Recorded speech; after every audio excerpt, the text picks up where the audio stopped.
Bro, yang ini IRR-nya 30% setahun dan yang ini 66% setahun. Masuk yuk. Sebuah diskusi long distance dari kota kecil di California, Carmel, yang kebetulan seorang sahabat lagi mengantar putrinya untuk sekolah di UC Berkeley, kampus kenamaan di wilayah Teluk. Mereka berada di sana sedang berdiskusi peluang bisnis bertiga yang me-WA call saya di tengah diskusi mereka. Di mana kemarin dia melaporkan bahwa dia bertemu dengan banyak pengusaha Indonesia yang semua usahanya di Indonesia sudah autopilot memilih tinggal sementara di masa pandemi di Amerika karena merasa sistem kesehatan di Amerika terbaik. Konglo-konglo KW1 ini memang banyak yang menganggap apa yang terjadi setahun terakhir di Indonesia sebagai ketidaknyamanan dalam tanda petik untuk tinggal di Indonesia, yang mana sebagian dari mereka menganggap kebijakan keuangan dan ekonomi pejabat negara tidak pro pengusaha, juga strategi kesehatan selalu berubah-ubah menakutkan mereka. Ya, melipir aja mereka ke negara Paman Sam sebagai negara kedua terbanyak orang Indonesia kaya memilih break sebentar untuk numpang hidup setelah negara Singapura. Singapura masih yang terbanyak. Mereka semua baik yang di Singapura maupun yang di Amerika sangat update dengan berita tanah air, namun tetap fokus cari cuan yang gampang. Mereka melihat lazy money lagi terjadi di Amerika, yaitu taruh duit bermalas-malasan berinvestasi di berbagai bidang, semuanya lagi mudah dan menguntungkan.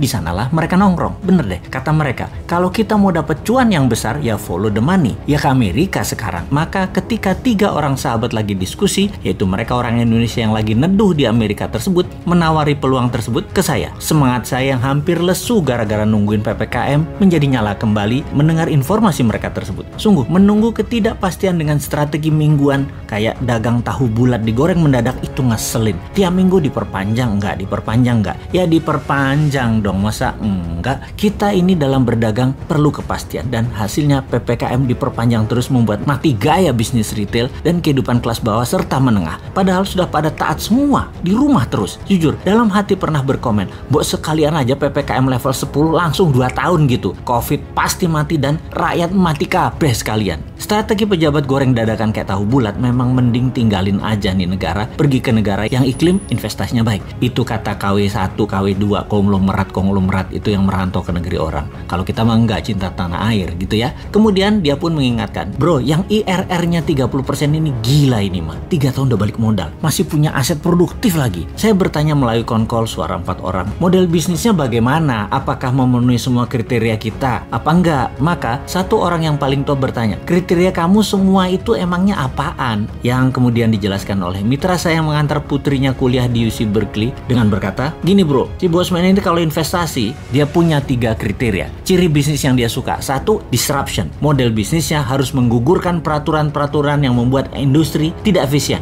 Jadi kayak melawan regulator lah gitu. Seperti Gojek misalnya. Dia tidak menggaji tukang ojek. Bahkan kendaraan roda 2 itu melanggar hukum karena kendaraan roda 2 bukan kendaraan niaga atau komersial. Dan tapi Gojek lancar-lancar aja tuh gitu. Itu melanggar padahal secara peraturan, tapi itulah disruption. Gokar misalnya, tidak ada izin taksi. GoFood nggak punya izin resto. OVO nggak punya izin bank. Halodoc nggak pakai izin farmasi dan rumah sakit. Airbnb nggak pakai izin hotel dan lain sebagainya. Kemudian nomor 2, scalability to the extreme. Bangun sistem termasuk jaringan secara cepat agar segera tercapai economic of scale sebagai tembok penahan barrier to entry para pesaing yang mencoba masuk. Yang ketiga, mempunyai ekosistem industri baru, cara baru, jaringan baru yang menghancurkan yang lama yang tidak efisien. Yang dijawab olehnya, "Kena itu mah semua untuk beberapa bisnis yang gue tawarin masuk. Jadi kapan lo mau join? Gue kirim formnya ya." Klik. Telepon gratisan WA pun terputus. Jah, ngomong bisnis miliaran pakai jaringan gratisan tergantung wifi ternyata masih juga gue pakai nih ya. Dasar deso. Tapi itu kan prinsip bisnis light asset.